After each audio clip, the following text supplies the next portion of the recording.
You are now listening to the Hot Take Hot Box.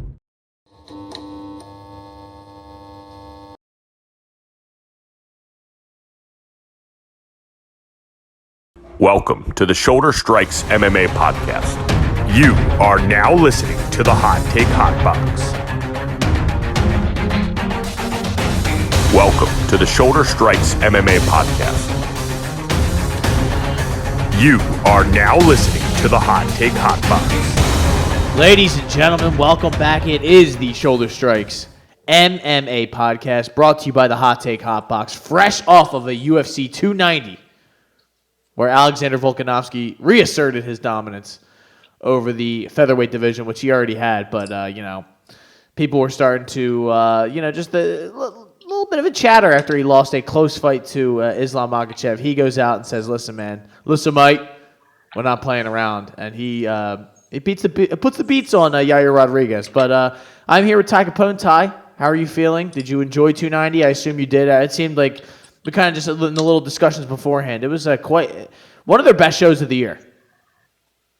Yeah, I mean, one of the best shows in a while. I saw a lot of people that were there. Bronstetter was there. He said that the atmosphere was crazy. Just insane. Usually they do well for International Fight Week. I know a lot of people, including myself, were kind of like maybe down on this card, maybe down on the main event, because usually International Fight Week is what? John Jones, Conor McGregor, Israel Adesanya.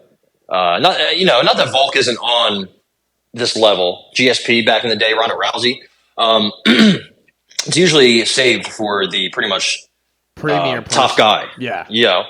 But why isn't Alexander Volkanovski the top guy? I know a lot of people have him as pound for pound number one. It's kind of tough for me to argue. It's just that John Jones is active. He's breathing. He's fighting. He has a fight coming up. Like it's really tough to usurp John Jones as the GOAT. But man, Alexander Volkanovski is making it a fucking discussion. He's really making a lot of discussions, I guess you could say. He's getting up there. He's getting towards that age, that demarcation line of 35. But I don't think that's going to slow him down at all. I mean, how do you beat him? You have to catch him. You have to catch lightning in a bottle, which could always happen. But he doesn't really have weaknesses.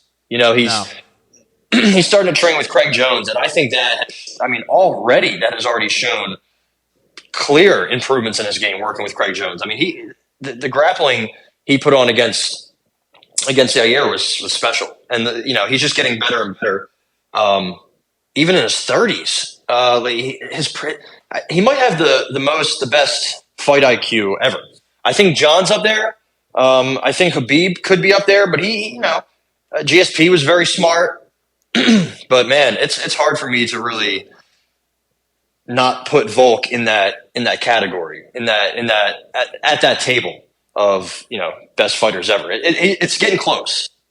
Oh, I think that's not even a crazy thing to say at this point. I mean, that guy went up in weight and took Islam to the brink. Like he was right there, man. Like if that fight's another round, we might be having a different conversation right now. Just because, I mean, it seemed like he was starting to come on towards the end of that. And if they do a rematch of that is going to be one. I'll be very curious to see what the line would be. But I'm with you, man. Like the growth he shows in between each of these fights, it just seems like he's one of those guys who absolutely continues to get better every single time out there. He's like a freak of nature with a little guy who's like a keg, who has these long arms, who can wrestle, he can throw with the best of them.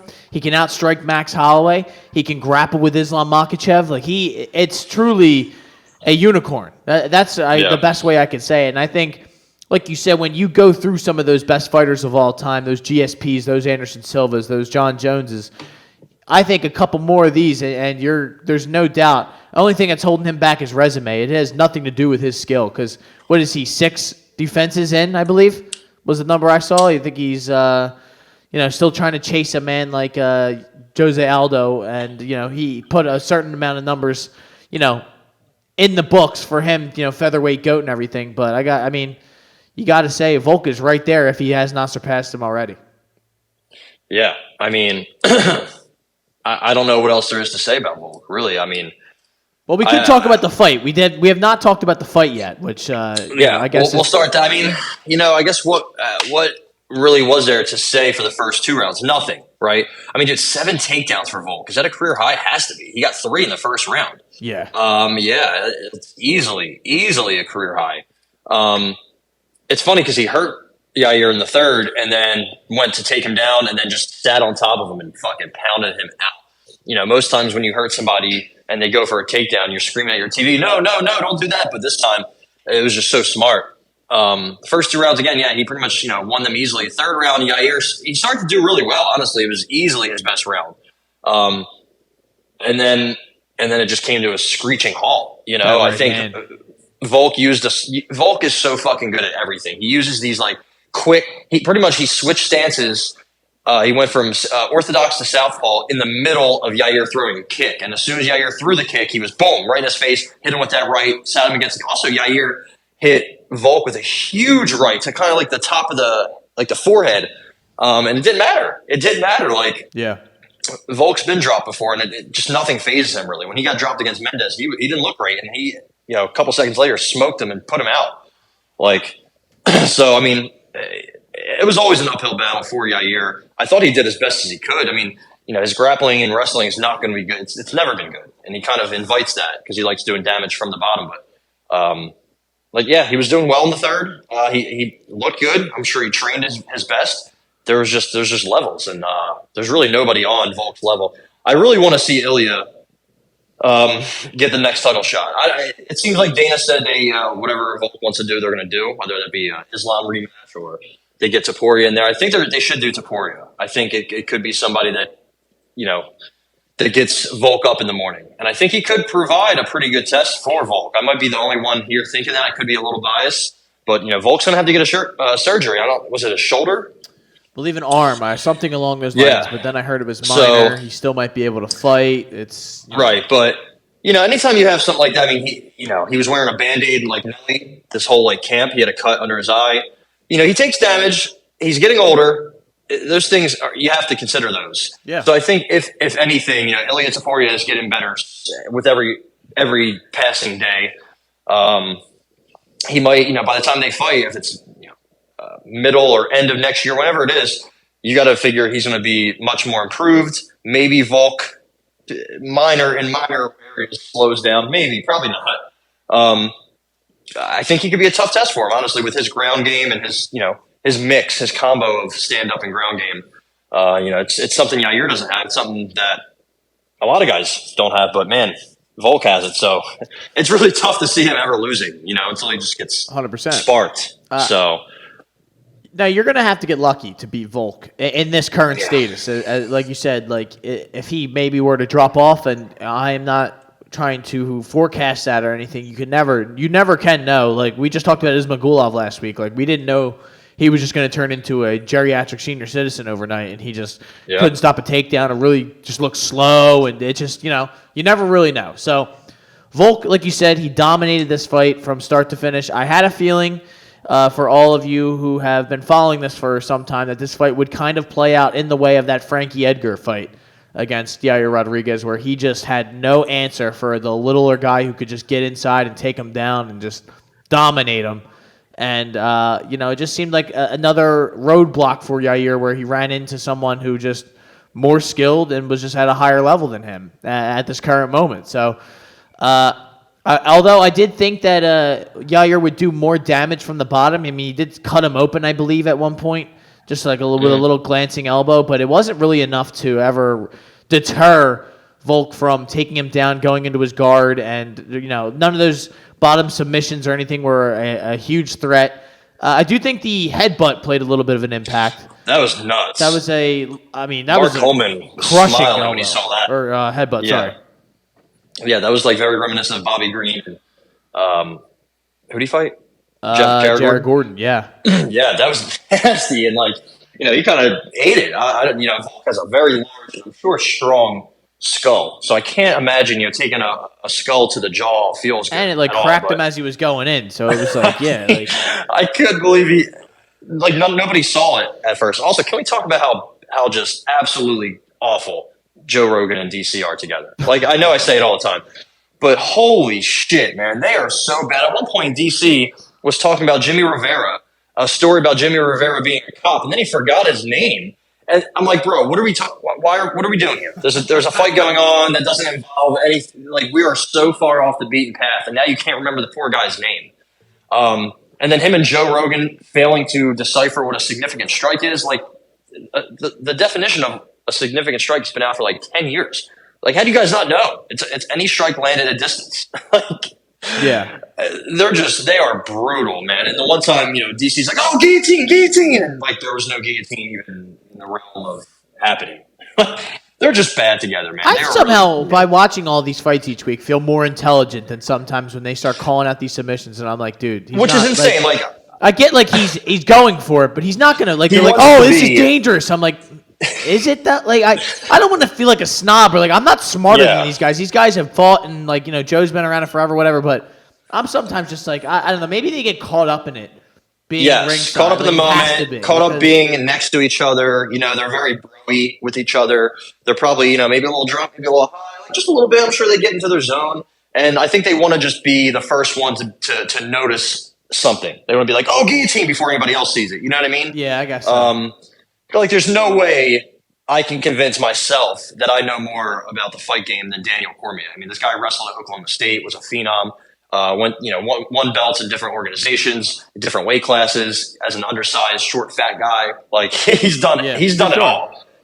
Like, there's no way I know more than him. But sometimes he says things, and I'm like, okay. Knowing the game is one thing. Commentating on it is a whole different. Oh, absolutely. I've never tried it.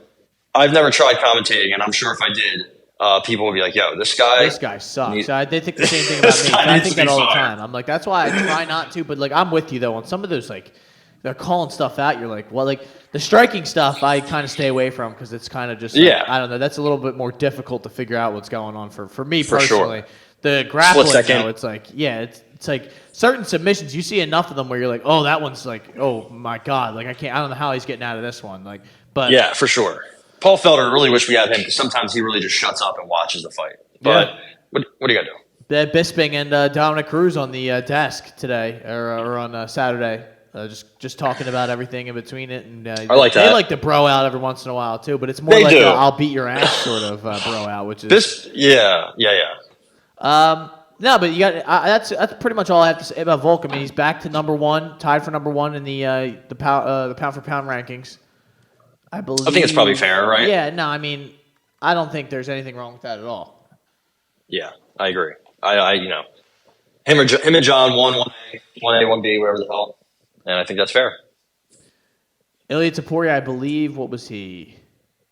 I think the next champion. Yep. Well, I mean, that's listen, we've talked about that. I'm going to call my shot. Volk is begging him not to fight Max, which I don't blame him either. I'm sorry. Max Holloway's still number one. Yair 2. Brian Ortega 3, Arnold Allen, then Ilya Taporia. I mean, that's just a crazy run of names to have to go through at a certain, and he's gone through most of them that I just named. If and he soon could be, chalking up all of them. So but he is. What do you think about the fans starting to kind of boo in the first round of the main event? I just think that they were waiting for fireworks and they just wanted some crazy shit to happen. There was a lot of stars in the building, man. There was a lot of people in the co-main. No, I don't ever really like that being there. It's like it turns you into an animal. So I've been in there and I would start booing. If I heard one person start booing, I would start booing. Because you just want to be a part of the fucking, and I never did the woo though. That shit. I did, unfortunately. Did you? I in Philly when we were there. I heard a couple people do it. I'm like, fuck it, I got to do it. I can't not do it. I just felt like such an absolute idiot. But like you said, when you're there, it's just different. It is just different. So, good win for Alexander Volkanovski. I personally think and would like them, even though it's not, I just think they're going to be in a pinch. They don't have anyone to do this fight. I think he's going to fight Islam in October. And he's going to run back from this arm thing, and he's going to get in there. And I don't know if it's going to be the best version of him or not, but if you really truly look at it, they don't have anyone to fight Islam that day, other than maybe somebody who wins that BMF fight that they're going to have at the end of this month. But, I mean, who's to say both of them get out unscathed? Because that's going to be a fucking war. So, also, Masvidal is going to put the belt around the winner. of that. So that's fun. Yeah, that's interesting. I don't know what the deal is with that, but yeah, I mean, look, like you lost Dariush. You know, Chandler's kind of taken up. Fiziev doesn't deserve it, so it's like if it's not one of those two, and Charles has already said he's not going to be ready for that day. Then who can you really reasonably sell to the people? And how about lightweight looking a little weak? Who? Lightweight looking a little light. Yeah, lightweight is looking light, and that's it's a concern for I'm sure, especially them. They need some sort of life to be breathed into that, and they have some younger guys that are coming up, but they're not there yet. You know, like a guy like Islam is head and shoulders above. I mean, even the bottom half of the top 15, it's just like what are some of these? I mean, you got Sarukian and stuff like that, but in Gamrot, it's just I don't know. Ismagulov is still ranked. Yeah, some shit needs to play out. There needs to be some cards to fall. And for sure. That is Alexander Volkanovski, and that is the best pound for pound fighter on the planet, tied with John Jones, of course. But UFC flyweight, we had a new champion. It usually is how it goes. Someone loses their belt if there's a multiple title fight card. It seems like. Yep. And Brandon Moreno loses a split decision to Alexander Pantoja.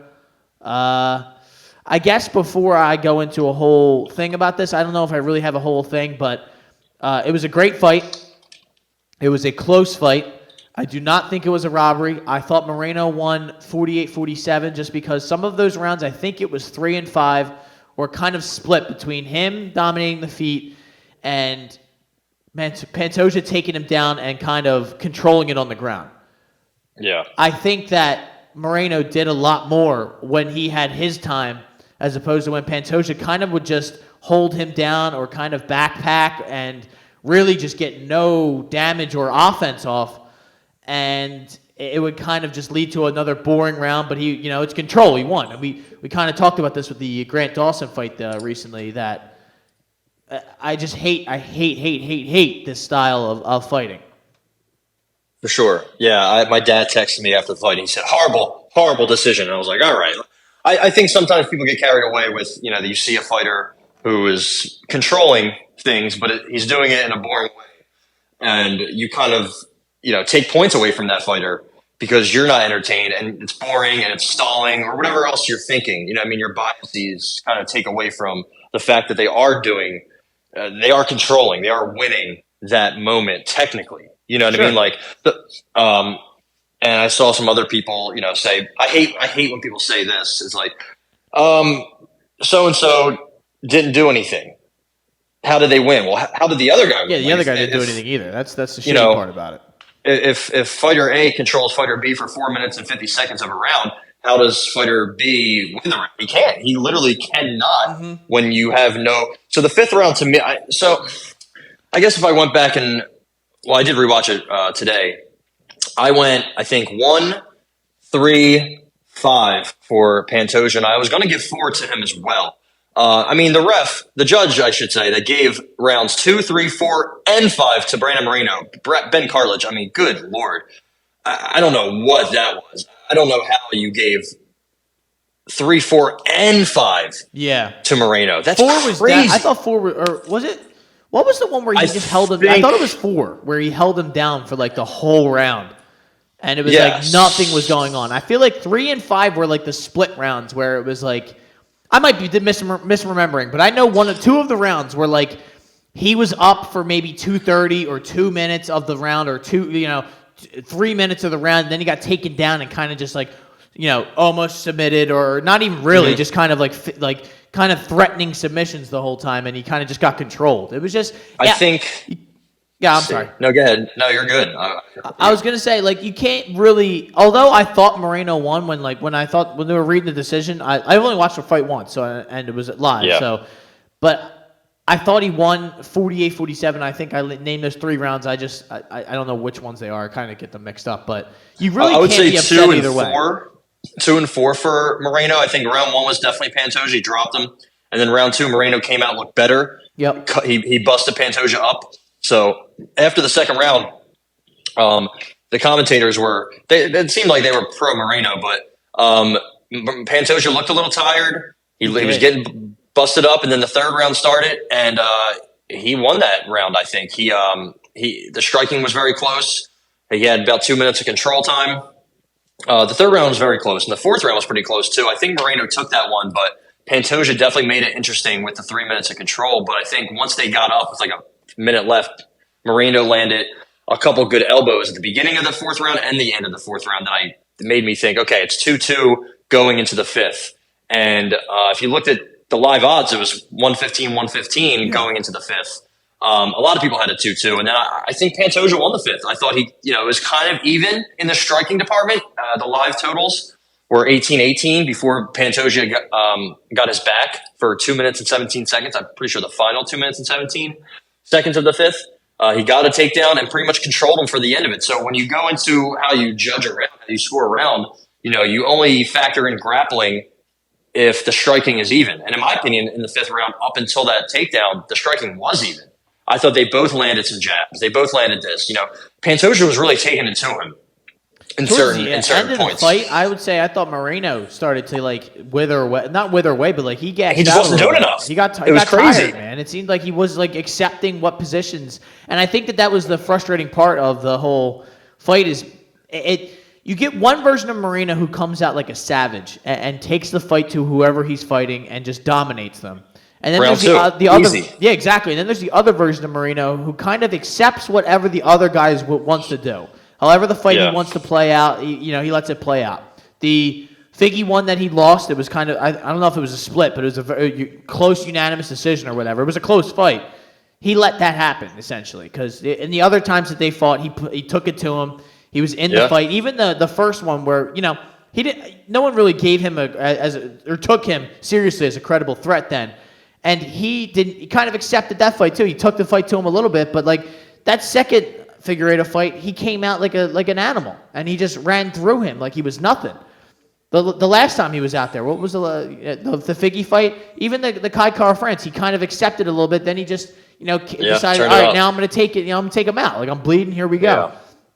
This fight, you said he turned it up, and then I felt like once he was put into a couple of those grappling, scrambling situations, he was fighting those with such urgency and intensity that it seemed like he gassed himself out. The longer the fight went on, the more he had to do it. He just wasn't willing to do it, and he kind of would accept being on the bottom and not really getting that kind of the floor is lava feeling and pushing himself up. It was just I really.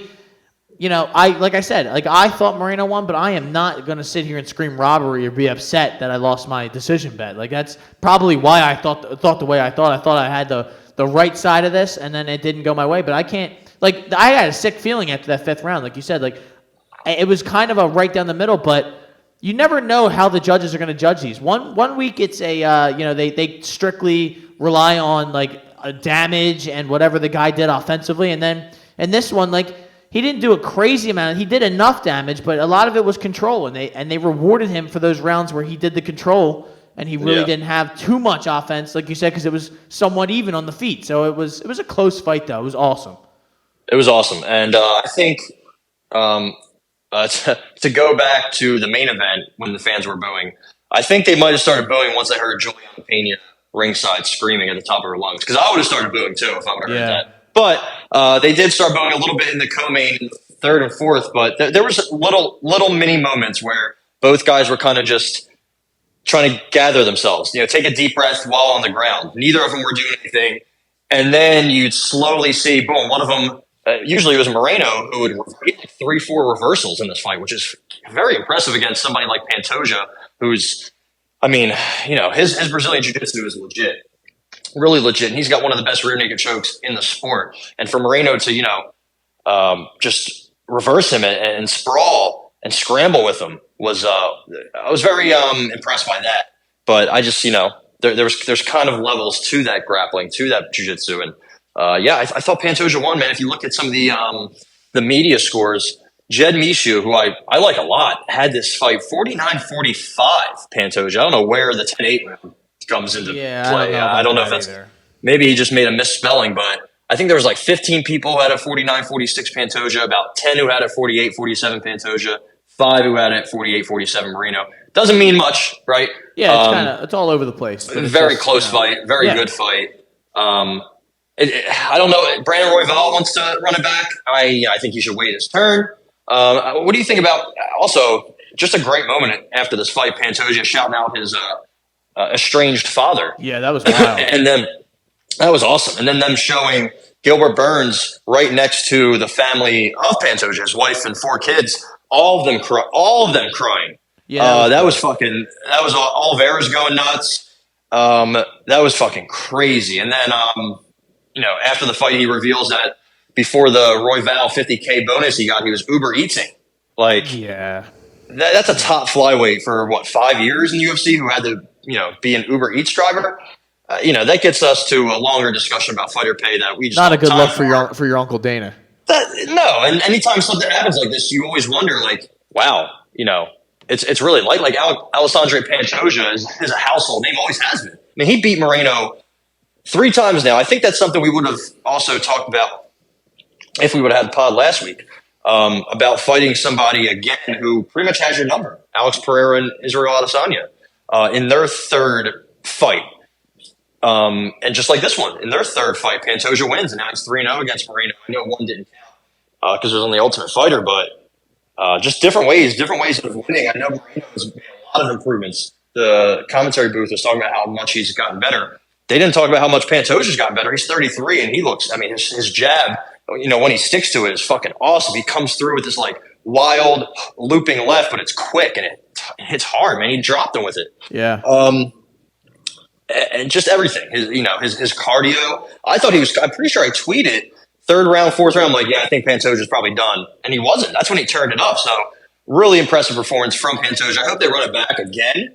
It's funny that Dana White would run back, fights with Izzy and Pereira when it was 3-0 or Pantoja Moreno when it was 3-0. But if it's Amanda Nunes and Val when it's 2-0, he doesn't want to run that fight back. Kind of funny how that works. But nonetheless, he wanted to get rid of this flyweight division. Glad he didn't. Glad Demetrius made that happen. And I would love to see a rematch. I would love to see a rematch between Figueiredo and Pantoja, but that's I think Figgy's pretty much done at flyweight. So, well, Manel Kopp's going to be coming to test people's DNA soon, man. so that's something to look out for in the future. But for now, man, Pantoja, and like you said, I thought he was really cooked towards the later half of that 2nd into the 3rd.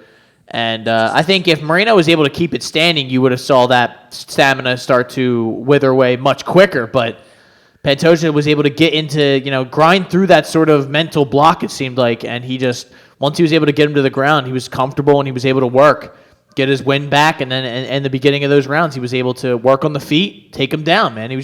He had a good game plan. He fought a really good fight. You can't take that away from him. 6 of 11 takedowns, man. Yes, and Moreno, you would expect it would be much better in the grappling, not in the specific to those two, but I thought he would comport himself better in the grappling department than he did. He did get stuck sometimes. Yeah, on Saturday night, he definitely just get stuck. Yeah, so great fight though. I mean, great fight. Run that bitch back. Run that bitch back in Brazil. I hope so. Why not? Really? And I was also not. It was kind of sad. I get it. It's in Vegas, and there was a bunch of Mexican fighters who, by the way, pretty much went 0 for, except for Jesus Aguilar. That fight was 17 seconds. Booing the shit out of Pantoja. I'm sure he didn't really care over here because he was, going through his own emotions and whatnot. But I personally, I always disagree with the UFC crowd when they boo anybody or anything. That sucked. I really wish he got a nice standing ovation for the biggest moment of his career. Right. Always boo Sterling. Right. Exactly. No, but good win for Pantoja. And like you said, I would love to see them run this back. They can't really make a much better fight than that. Amir Albazi, guys like that are sitting there waiting. But, nobody's really going to be clamoring for Amir Albazi and Pantoja. That's going to be the second, co-main. It can't headline its own thing. This, in theory, could headline a card after they saw what just happened on Saturday night. So, Dricus du Plessis, man, we're done doubting him. All right, I am done fading this man. I'm going to I have to pay my respects because du Plessis put the beats on Robert Whittaker, man. And this was the most shocked I've been watching a fight. And it's all the signs were there. Beforehand, you could have known that this was going to happen, but I was just too dumb to see. I don't know about you. Yeah. I don't know if you saw this happening, but who would have thought that Dricus du Plessis would take longer to get Darren Till out of there than he did Robert Whittaker, who he had him curled up in the corner, turtling up basically to defend himself because he had taken a stiff jab to the face to kind of just send him into the shadow realm. And, his body was there, but his mind was not. And Dricus du Plessis, even in the grappling, he was taking him down. He was throwing him around. He is a powerhouse. He is like the South African fucking Paulo Costa, it seems like. He's a big, I feel like I underestimate how big and strong he is. Dude, he's a fucking big dude. Yeah. He is huge. I think Joe Rogan was talking about it before. He's like, man, I never realized how big Dricus is, but I stood next to him the other day and I was like, man, I can't believe this is a middleweight. And, I don't know if he's big enough to potentially fight at light heavyweight. I'm sure if there was like a 195 division, that'd be like his perfect home. But dude, he is a mind. Like, seeing what he did on the ground to Whitaker, like there was something called I forget what it was. Somebody with much more jiu-jitsu knowledge than me. Was that a Mazi toss or a Oh yeah, toss? like that shit where you like fold his leg all the way up and then just throw him to the side, basically. Like yeah, something like that.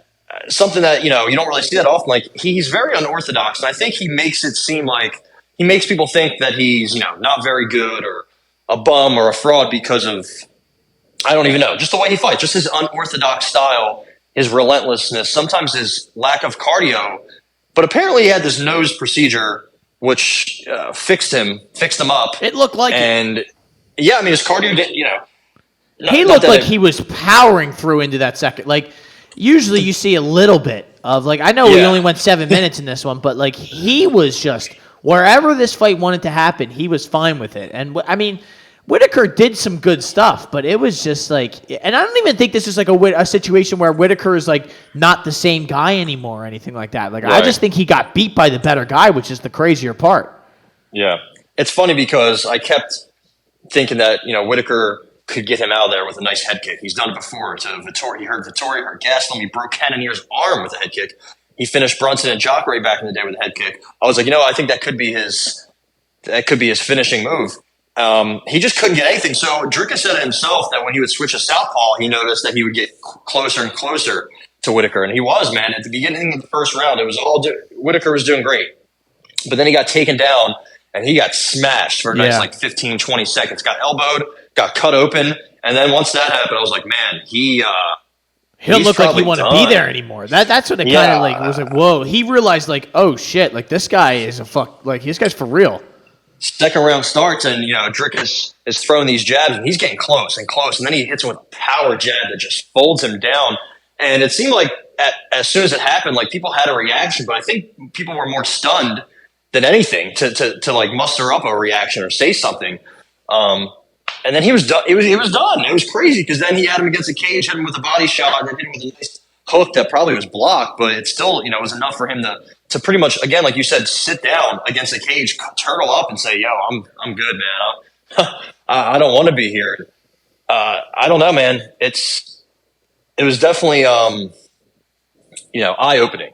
And then Izzy gets in there, and Izzy's just begging him to say the N-word back. As had to be hammered, right?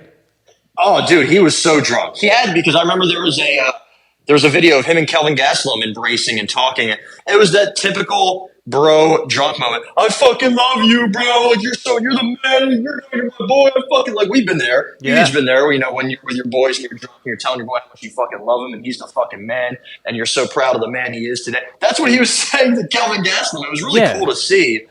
But you could tell he was drunk. Like, he had that, drunk dudes or drunk people when they have that close. Voice is cooked.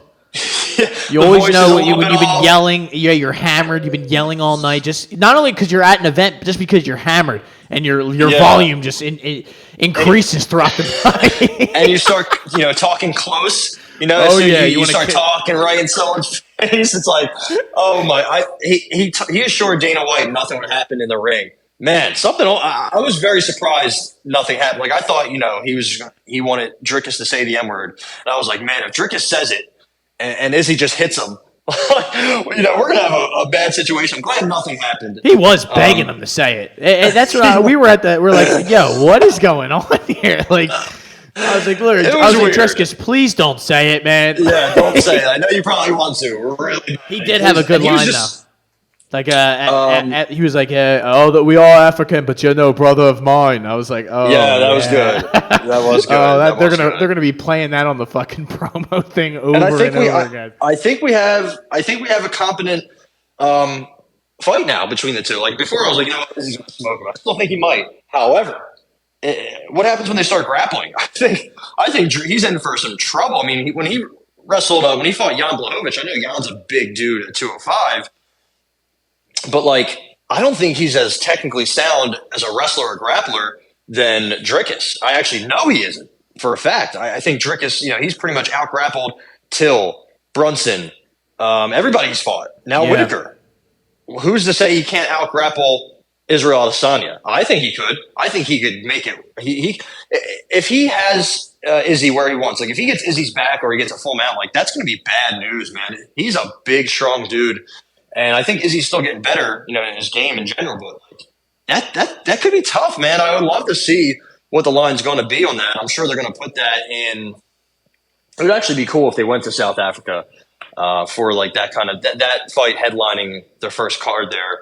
Probably not. We'll see. I don't know. I know they want to go there. They want to go to Spain. They're announcing Abu Dhabi. They're going to Australia soon. There you go. And why not have? Oh no, September. 2 months away. That's what the people were saying. Like, oh, this fight's only 2 months away. Like, people don't even know it or something like that. I'm like, that would be awesome because it looked like Dricus made it out like unscathed. Yeah. And honestly, as long as he's healthy, for his best interest would probably be to stay in there, stay hot and just run it back immediately. He'd be on a fucking. He's out on an absolute tear right now. And if he were to win, I guess this fight, he's basically got 4 wins in the last calendar year. It's Tavares, Till, Brunson, and Whitaker, and he finished all of them but Brad Tavares. Like, it seems like he has just hit his stride, and he fucking finishes fights, man, like violently too. So he had Derek Brunson. They had to throw the towel in during that one. Darren Till took a religious beating and then had an out-of-body experience. He came back in the second round. Dricus was kind of like gassed out. You're like, oh my God, this is going the other way. I'm just done doubting Dricus. And although if you ask me right now, I think this fight would play out a lot like that Paulo Costa fight. If it was just he's going to stay on the outside, he's going to hammer his leg, and then he's just going to pick him apart kind of and make him look like a novice. That would be my opinion right now, or at least it was before this fight. Now I'm kind of just like I really am just done doubting him. I've doubted this man enough. He's gotten to this point. I never thought we'd get to this title fight, and I'm just rooting for a good fight. I want to see a better one than that Paulo Costa fight. Hopefully he doesn't get hammered the night before the fight. That would be ideal for him to not do that. But, yeah. Yeah. But we'll see. I mean, it's going to be more interesting than anybody thought it would be before this. So for sure. Might put him on 293 because Olberg's on that. Kai Kara-France, Tai Tuivasa, Casey O'Neill, like all of these people are on that. So, I think JDM, you could even throw JDM on there. Well, I guess he's got a fight coming up this weekend. Really? Yeah, July 15th, right? Is that this weekend? He's fighting some guy that nobody's ever heard of. So wasn't he supposed to be on this card? Yeah, he was. And then it appeared and the guy pulled out at the very last minute, right? Yeah, his brain, they did a scan of his brain, and apparently there's like something going on that they never saw before. I did see that. That's right. Some kind of something with his brain. That's pretty terrifying, the fact that he just Why is he fighting Basile Havez? Yeah, so, This guy looks like a unit, but I don't know if that's really going to matter. Yeah, I mean, listen, Val Woodburn's a fucking unit. That's a big dude. Well, we're going to get to that.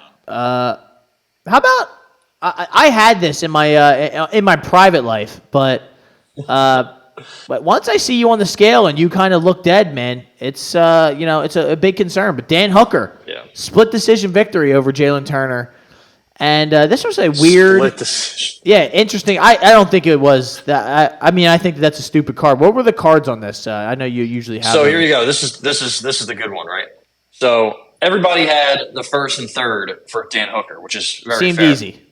Adelaide Byrd gave the third round to Jalen Turner, and he had nothing for them in the third round. Nothing. He was cooked in the third round. After the second round, he was like, "Yo."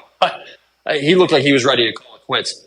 I couldn't believe when I read that scorecard, that's what happened. I was like, oh, Adelaide Byrd? That makes sense. Like, oh my God. What I don't even want to. Also, how about Bruce Buffer butchering the same name every time he judges a I saw you fight? tweet that. Derek Cleary is now Derek Clearly. Derek Clearly, he had this fight scored appropriately, as did Ron, don't call him Big John McCarthy. Dude, yeah, I saw it before this fight. I was all against Dan Hooker. I'm like, he's still talking about Islam Makhachev. He's dyeing his hair. He's getting tattoos. Seems like he's going through a midlife crisis.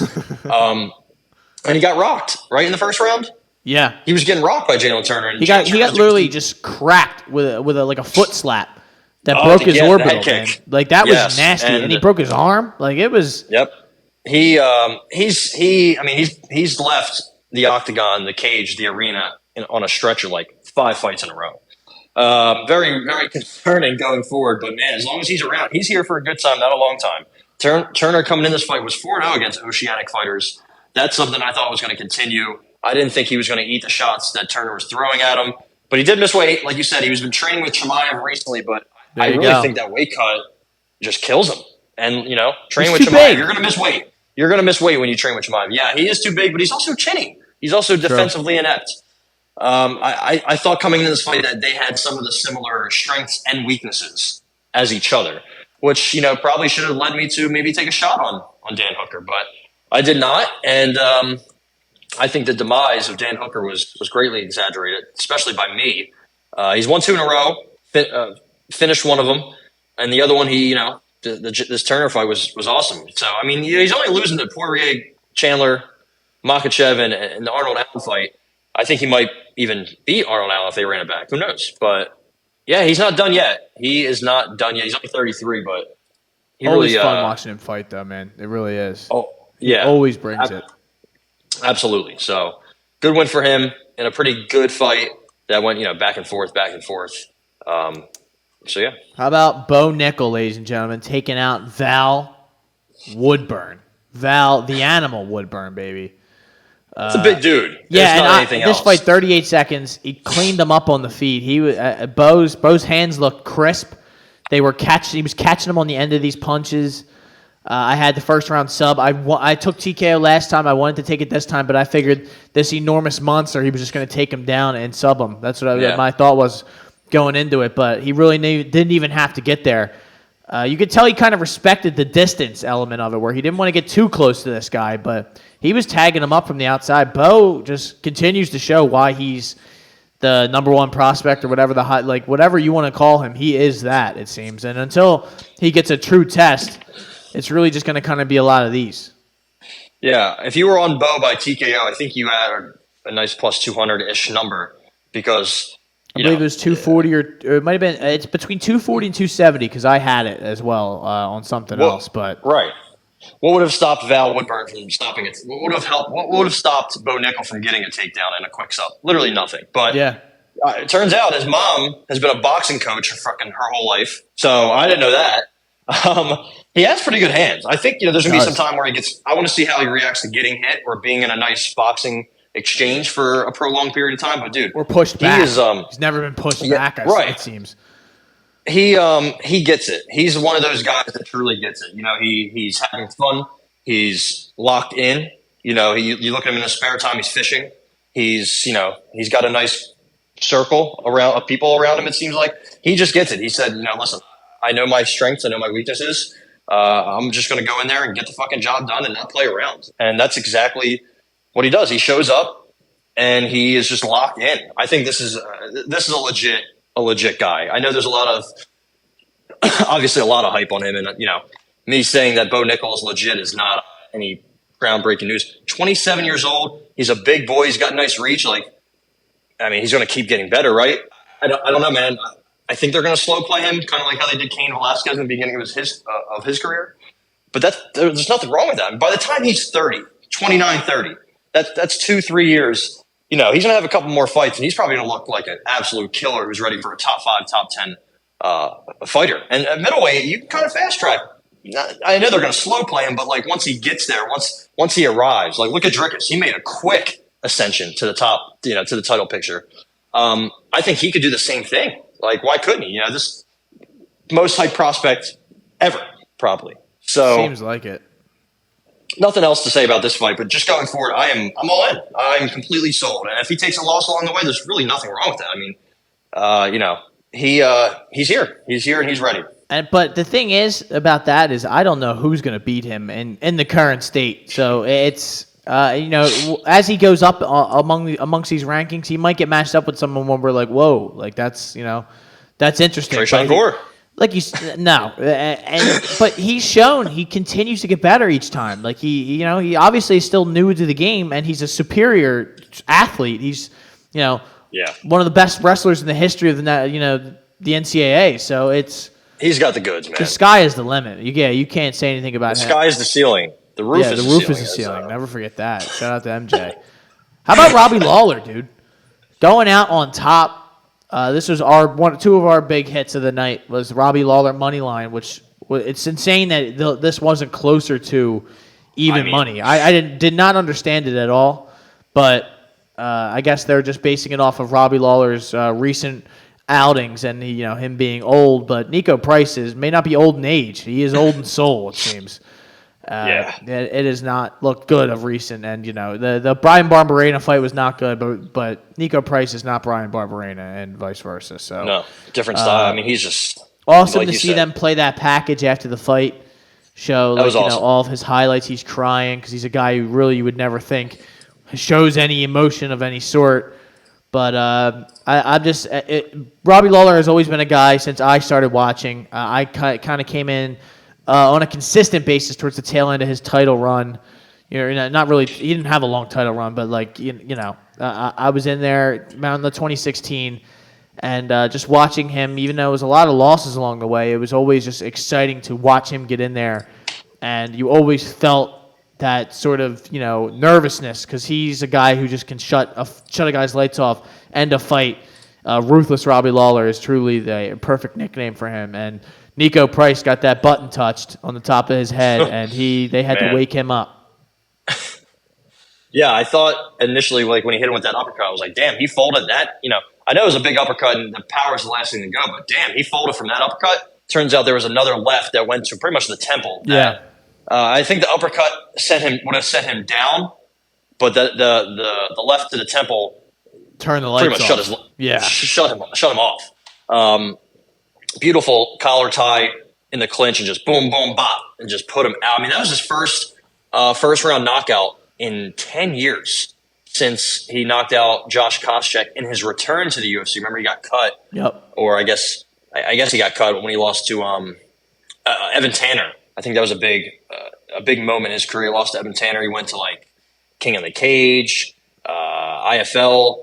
And then he came back to the UFC. He got that huge knockout of Josh Koscheck. I remember that, man. I hated Josh Koscheck so much. And then he just started to do insane things, man. He started to really just go on that run. Matt Brown, Hendricks, Rory. Like, he was ripping off some great wins. That Carlos Condit fight was, I think, better than the Rory McDonald fight, the second Rory fight. Look at who he's fought. I mean, I think he got robbed of a huge moment against Ben Askren.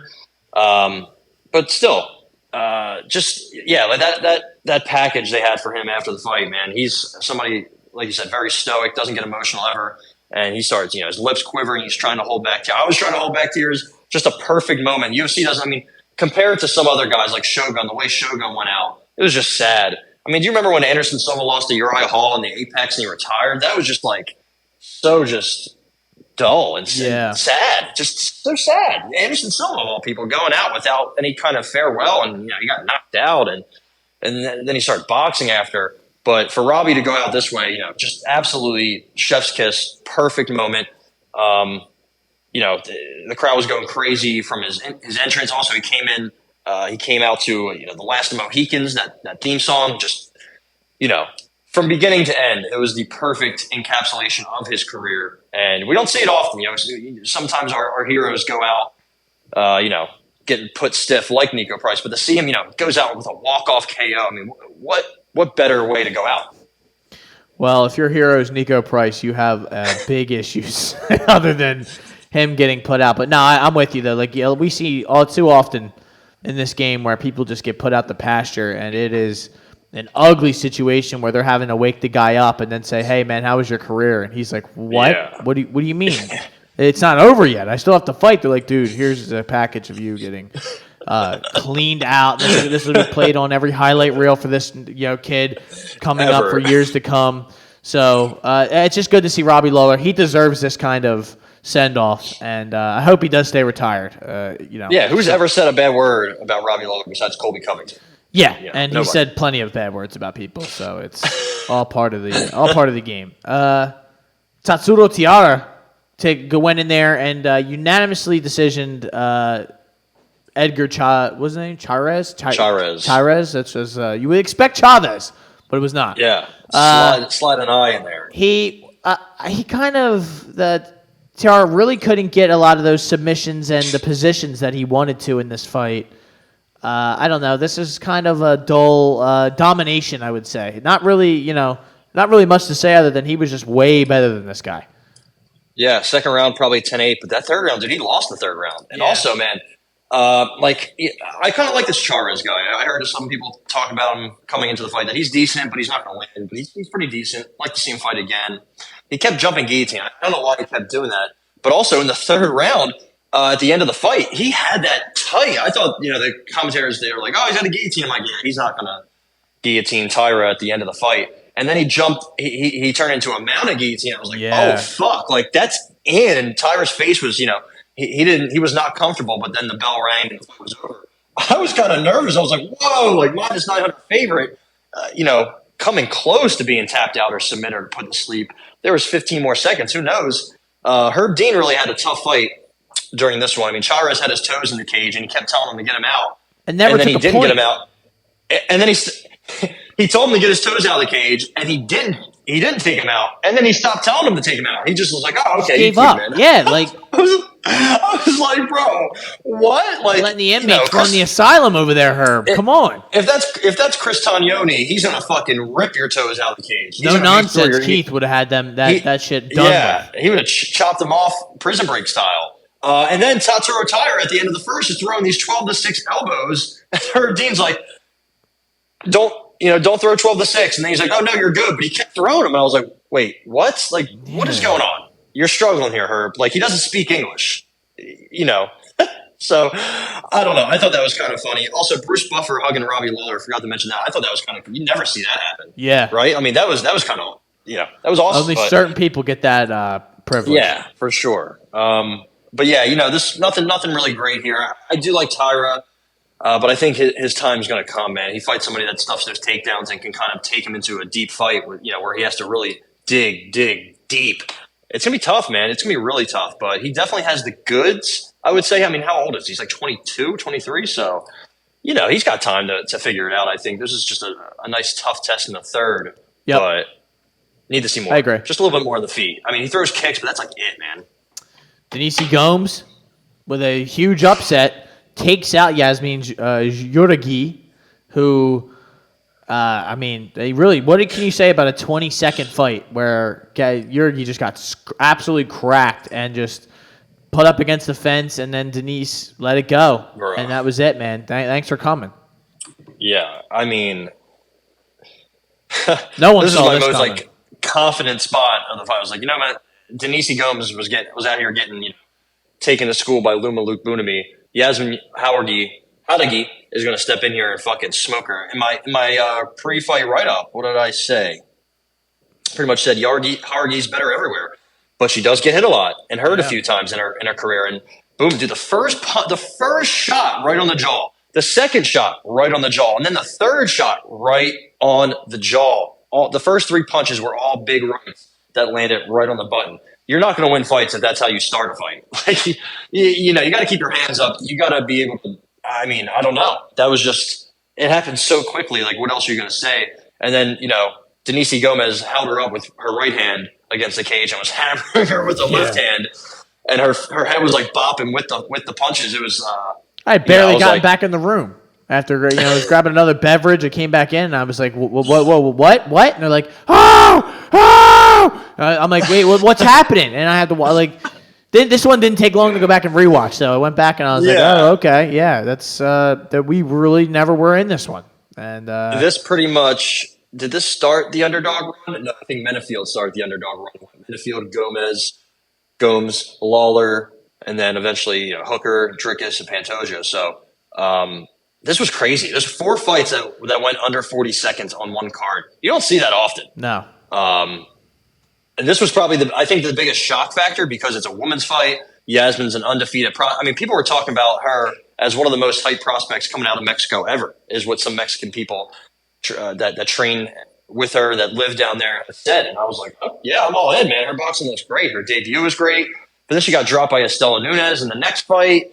And then boom, right here, she gets dropped again, man. She might be very chinny. And when you see that in a woman's fighter, especially at a lower weight, it's kind of a red flag. You don't see that many chinny women's fighters who make it very far, to be completely honest. So it's something to look out for. And Denise Gomez, she's tough, man. I believe that's 3 Brazilians that Yasmin has fought to start her UFC career. So maybe she asks for, somebody, trying to think of somebody at 115 that's really bad. But yeah, I don't know. I was completely floored when this happened. Yeah. This is just upsetting when you have a bet. Like we had inside the distance and it was on the other side. Like it's 20 seconds. You were just I might as well just burnt this money or gone. Yeah. I wish I just took the under, but anything else other than what I bet, I'd have been okay with. I was just totally off on that. But what can you do? It's good win for Denise, man. Huge. Alonzo Menefield, like you said, submission, guillotine over Jimmy Crute. I thought Jimmy Crute was going to retire, or did he? I thought he did. No, he didn't. I thought he did. I mean, I thought he was done, though.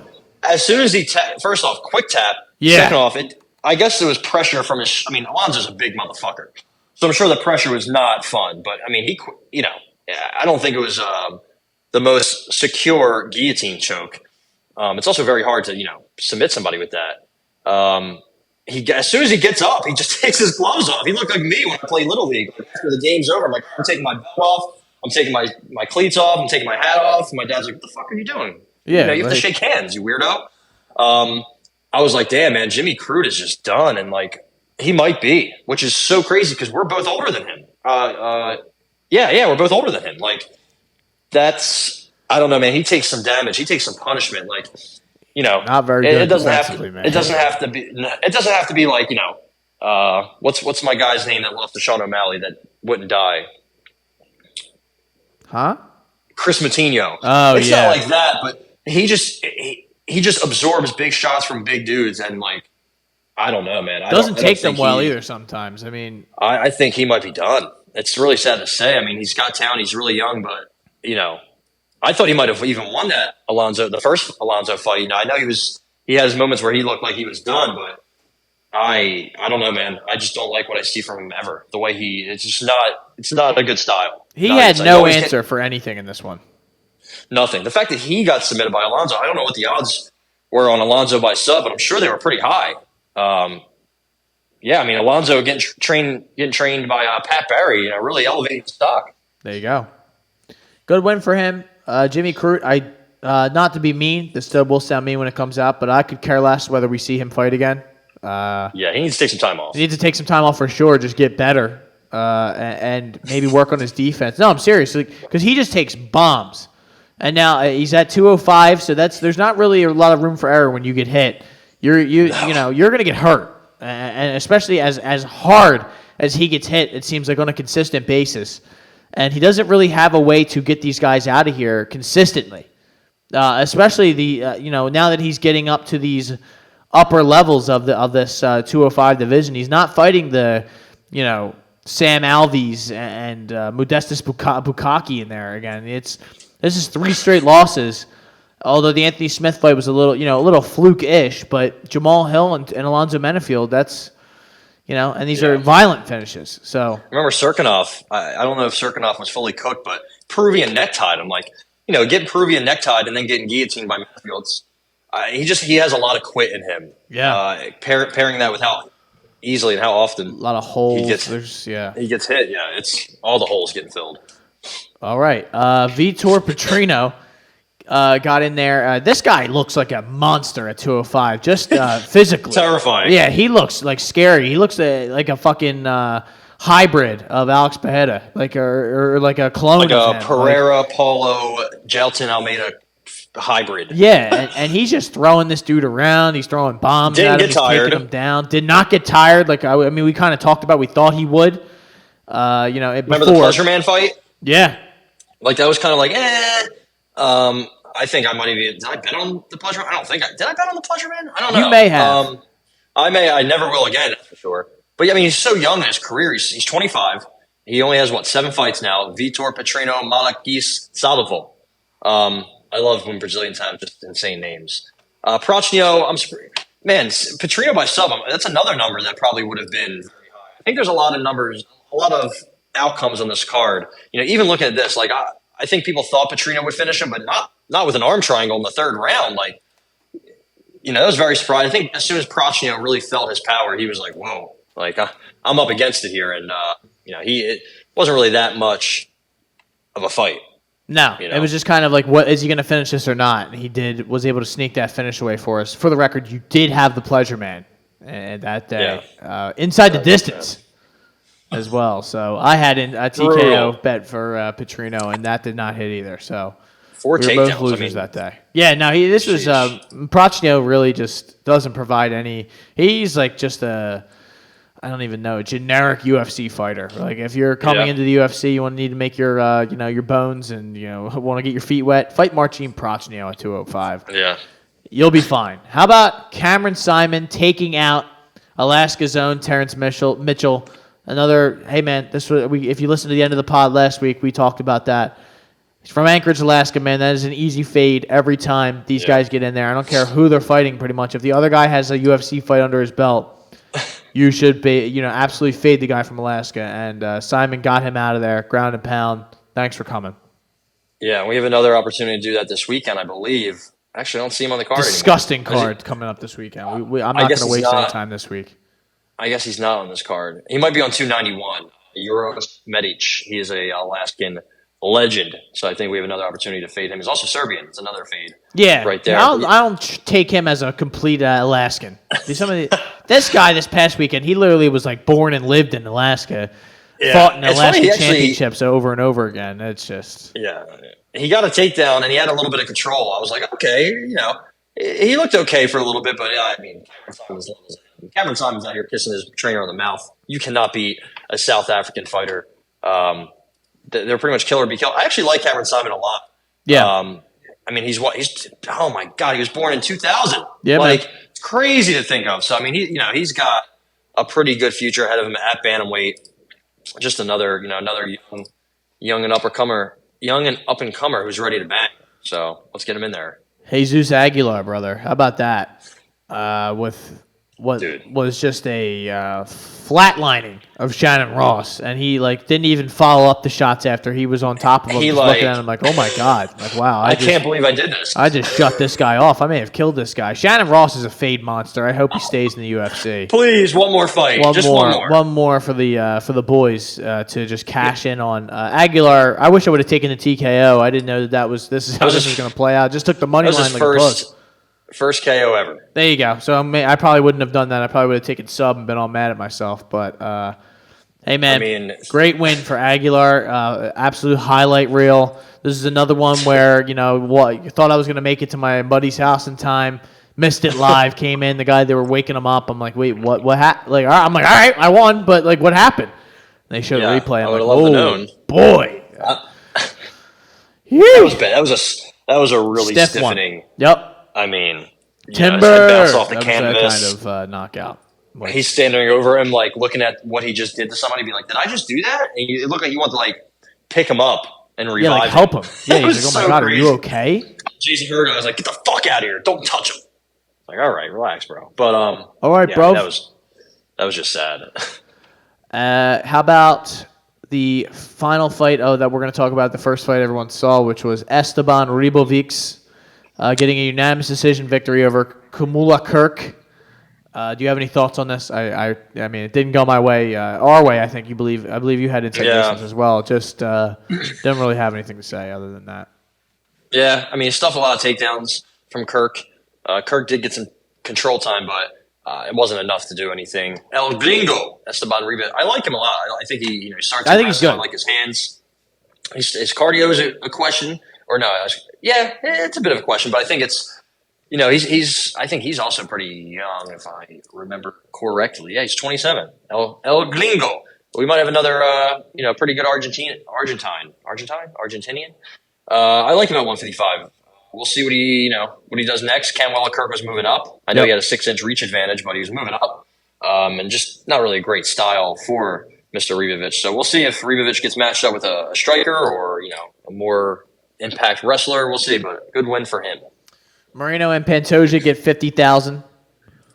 Whitaker and Duplessis was performance of the night for Duplessis, and Denise Gomes gets $50,000. So a couple of those flash knockouts didn't get any money, which I didn't like that, but yeah, that's tough. I mean, what else? Jesus Aguilar is probably like, what do I have to do to get 50K? I mean, 17 seconds is that's got to be one of the quickest flyweight fights ever. And you can't throw me a bone. Robbie Lawler's probably like, hey, I could have used 50K on my way out the door, but it's classic Mr. Krabs, Dana White. We're not giving out anything anymore. Yeah. It's a fight of the night and 2 performance of the nights each card. That's only 3 for a 13, 14 fight card. Like, come on, brother.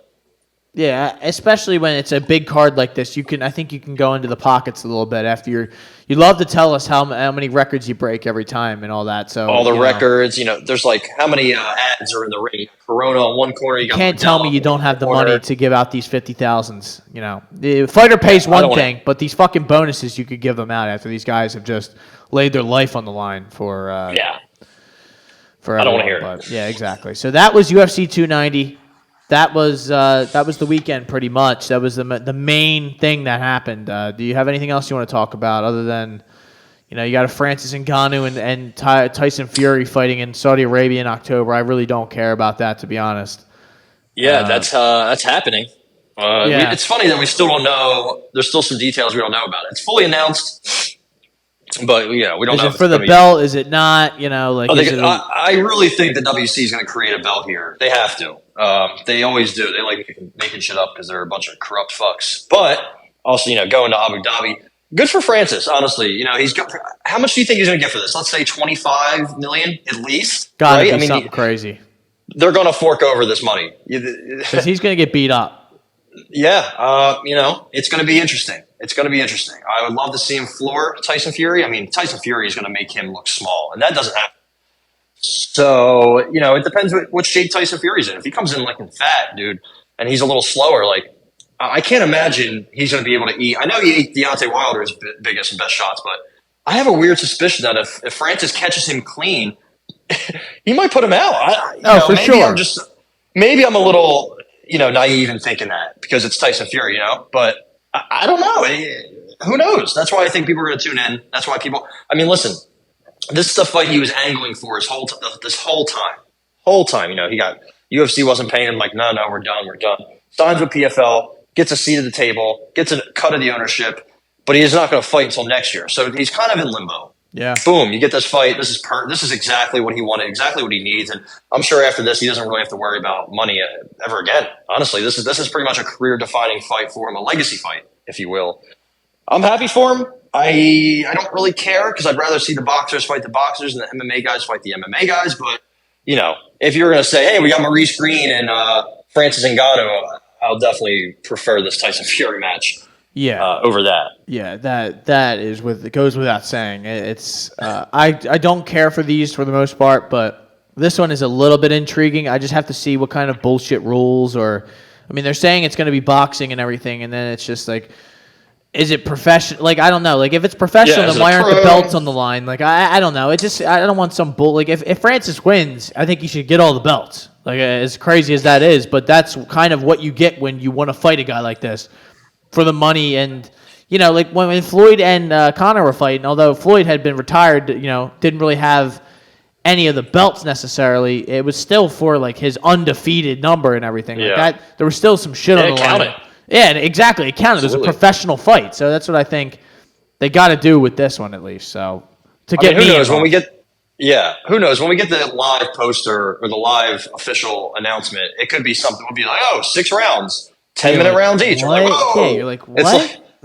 We just saw it with Canelo. Everyone thought Canelo and Charlo was the bigger Charlo Turns out he's fighting the younger, smaller Charlo. They dropped the fight poster, and it was Canelo versus Jermell. Everyone's like, wait, Jermell? I thought it was Jermall. That's who this was supposed to be the last 3 years. It's no, but like that was the craziest thing ever. I couldn't believe when I saw that announced on Twitter. It was Jermell Charlo and not Jermall. I was like mind blown, and everyone's like, yeah, I guess this is what we're doing. It's what we're doing. So everyone lock in. And if Jermell Charlo wins that fight, which is, it's going to be tough. He could be in the ring after that fight holding 8 belts. His 4 and Canelo's 4. That would be fucking crazy. I don't think Floyd Pacquiao's anybody just been standing in the ring holding 8 belts, but that'd be crazy. Jerron Boots Ennis, absolutely. I mean, he put this guy Villa through the fucking meat grinder. That was just a decimation. I mean, he was moving in slow motion. It looked like in some. I don't know if you saw any highlights. I did. He was like slowly walking towards spinning him, around him and shit. I mean, he was, he was just playing with him, and he's next up. I don't, nobody wants to fight him. I think he should fight the winner of Spence Crawford whenever we can get things situated. End of the year, beginning of next year. That's what I want. But we have Stephen Fulton, Nia Inoue coming up in a week from today on a Tuesday. Yes, a Tuesday, 8 a.m. Wow. Nia Inoue moving up, Stephen Fulton moving down. Stephen Fulton from Philly. If he fights any way like he did against Brandon Figueroa, I think he's fucked. But if he fights the way he did against Danny Roman, he could win this. It's going to be very tough. Nia Inoue is a lot of people's pound for pound number 1, and most people's top 5, top 3. So that'll be a week from today at 8 a.m., which is just, that's very early for your boy. Very early for your boy as well, man. We have KSW this week. It's actually a pretty good card. But yeah, I mean, we have a brutal UFC card this weekend. We're going to have a full show about it, man. That's going to be a fun We're going to get into it. I have some thoughts for sure. I'm going to give one away real quick. It is our boy, Terrence McKinney. Putting him as an underdog, that's fine. We'll take that. We'll flip that odds. He's going to smoke Nazim Sadikov. Just saying. But then we go to London in 2 weeks. Molly McCann's in the co-main. That's disgusting. I'm going to be booing her for my JSB, TV. right? Yeah. Yeah. Hey, man, she ever watch he has a good arm bar. Voice cracking a little bit. Paul Craig is making his return. So, London card, whatever. But the 291 card, man, I can't wait. Cannot wait for that. 292 should be awesome. 293, they're shaping that up to be something special. 295 with John Jones and Stipe. So I think we're going to round out our year with a pretty good card. I mean, nights like 290 really just make you, as an MMA fan, as a UFC fan, as an MMA junkie, just fucking, it makes you excited for anything. You know what I mean? That's one of the moments that really, you just love the sport. We'll be back later on this week, man. We're going to have a full breakdown of this card, including, how many? 13? 14 fights. Hopefully we don't lose too many of them, but, we got Jack Della Maddalena in there, just chilling. He should be the main event. Even it doesn't matter who he's fighting. Although he should be. It's, we got Holly Holm and Myra Buena Silva getting in there, and we will have hammer the over in that one. Yeah, we'll have a full. That'll be a snooze fest. You might as well just go out after you see that one, but. We will have a full breakdown, ladies and gentlemen, about that card and all that you need to see this upcoming weekend. This has been the Shoulder Strikes MMA Podcast. My name is Matt McSweeney. I am Ty Capone. And as always, don't drink and drive. You are now listening to the Hot Take Hot Box.